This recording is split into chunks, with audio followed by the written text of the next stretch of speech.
The honourable member for Newton North Delta. Mr. Speaker, I want to inform the House that I'll be sharing my time with the member for Notre Dame de Grasse-Lachine. Mr. Speaker, I want to start off by congratulating you on your election. And I also want to congratulate all my colleagues, members of this House, for their election to represent Canadians. And at this time, I want to acknowledge and thank my family. My father, who is no longer with us, one of my true mentors, and to whom I'm always grateful for the values and the work ethic that he instilled in us. To my mom, my brothers, and my extended family, and of course to my partner, Steve, and to my two wonderful children, and my inspiration to running in this last election, my three beautiful grandchildren, Jacob, Jessica, and Emily. It is for their sakes that I chose to make this commitment, because I know we have to build the kind of Canada that our children and grandchildren can flourish in. And what an honour it is today for me to rise in this House on behalf of the people of Newton North Delta. So above all today, I want to thank my constituents for the confidence they have placed in me. I will put their priorities front and centre every single day. I also want to acknowledge Sukh Dhaliwal for his 5 years of service to Newton North Delta. We have different ideas about the country we want to build, but our commitment to social service is constant. Mr. Speaker, communities like mine didn't just choose a new Member of Parliament.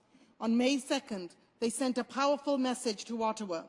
We don't have to put up with the same old ways. Change is possible. We can choose something better. And that's exactly what they did.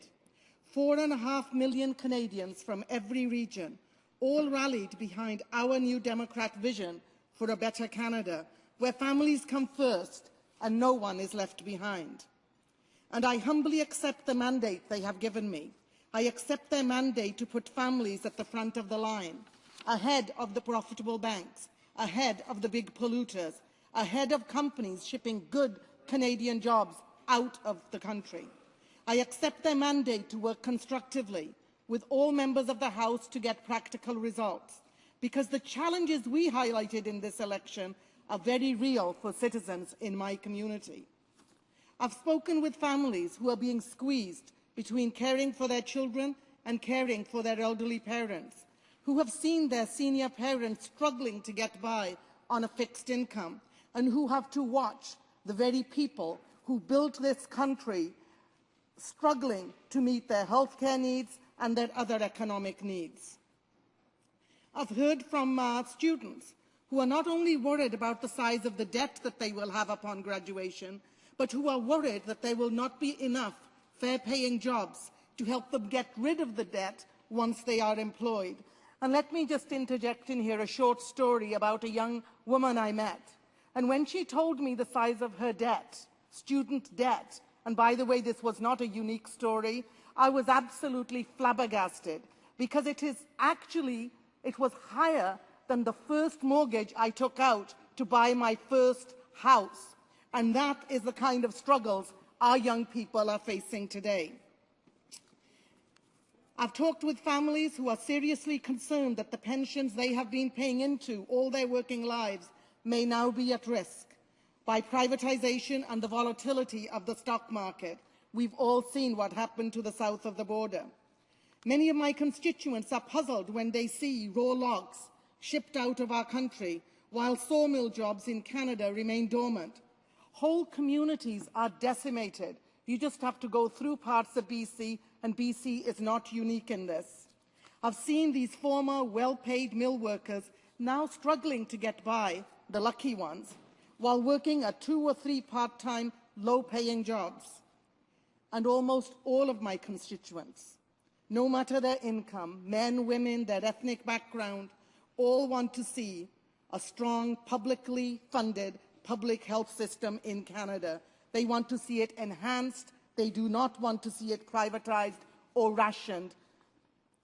We have all heard about the Tim Hortons-style healthcare in British Columbia that forces people to be treated in a coffee shop rather than a hospital.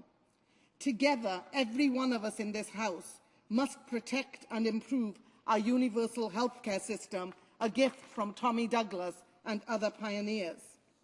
People question why there is a shortage of doctors, while foreign-trained doctors and healthcare professionals are forced to drive taxi cabs for a living because the government appears powerless to integrate them into a medical system. I travelled in a cab with a doctor from another country who there was teaching in a hospital and cannot understand why after 5 years he still cannot get a placement to get his credentials here in Canada.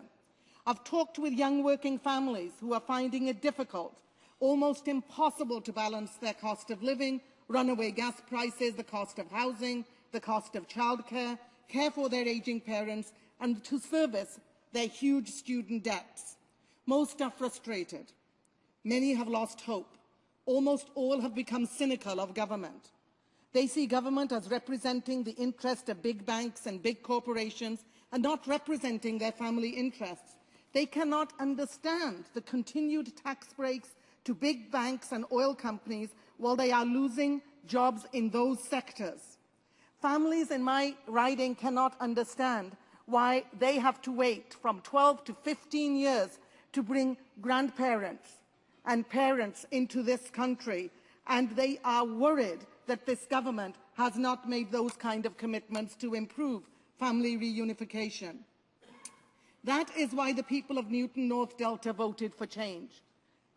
And I promise them that I will fight for that change every single day, and I will fight for their interests. I look forward to working with all members of this House on practical solutions that will make a difference in Newton North Delta. And I trust that the Prime Minister will respect the mandate that our team brings into Parliament. 4.5 million Canadians voted New Democrat, and they know exactly what they voted for. They voted to strengthen public pensions. They voted to improve public health care. They voted to help families make ends meet. They voted to grow our economy with new jobs and opportunities. They elected our most unified opposition in 31 years, 103 committed New Democrats from every region of this country, the strongest Quebec federalist result in a generation, with the largest percentage of women in Canadian history, with the largest percentage of young people under 30, with representation from First Nations and many of the cultural communities that make Canada so diverse and so strong. This is an official opposition that knows where it stands. Our mandate is crystal clear. We will put forward practical solutions for families. We will oppose this government when it is off track. However, we will work together when we can get constructive results. I am honoured to serve the people of Newton North Delta, and I am honoured to serve with every member of this House. We'll each bring different skills and priorities into this place, and different ideas about what this country can be. But we can all choose to work together constructively, with respect for each other and for the people who sent us here. That's how my parents taught me to move in this world. It's certainly the example I'd want to set, not only for the children I have taught, but for my own children and grandchildren. And I'll bring my best here every single day. Thank you.